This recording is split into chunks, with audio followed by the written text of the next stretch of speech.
My name is Lynne Jordan. I'm 55 years old. I'm a singer. I have my own band, the same musicians for 20 years, and I write.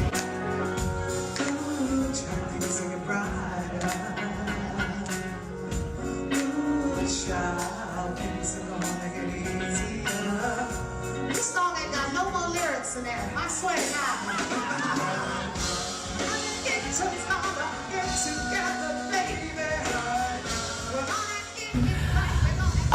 I learned that you have to believe in yourself, that it ebbs and flows, and that just when you think you've hit the bottom or nobody wants you anymore, or you're played out, or you're too old, that's just in your head. You just rebrand, regroup, or just do what you love the most and keep going. I learned that from when I hit the skids. And you also need to be creative and find your voice.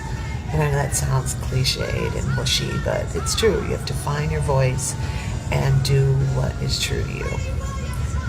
And I've always known that. I mean, it sounds like very sound common advice, but I've discovered it to be very true.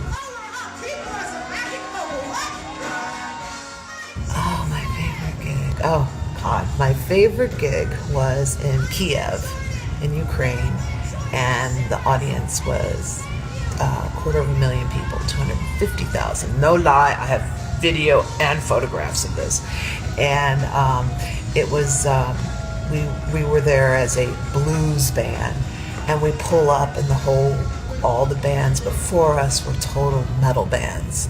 And they were all screaming, hair flying. And there was a jazz band before us, and they went up, and everyone was just glaring at them. And I thought, oh shit, what am I gonna do? So I get up there, and my band, of course, is shaking in their boots.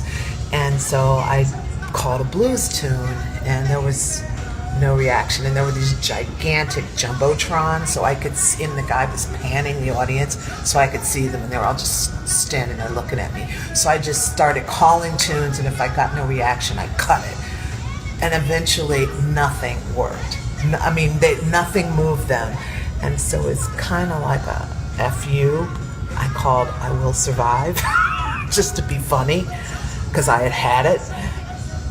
I said in the first line, at first I was afraid, and the crowd went crazy.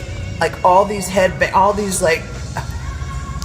metal people went nuts, because I had forgotten this was a post-Soviet time, and I Will Survive was like a theme song of the post-Soviet Eastern Europe. So that was my favorite gig, because then I had them in the palm of my hand, and then anything I sang, they did. That was amazing.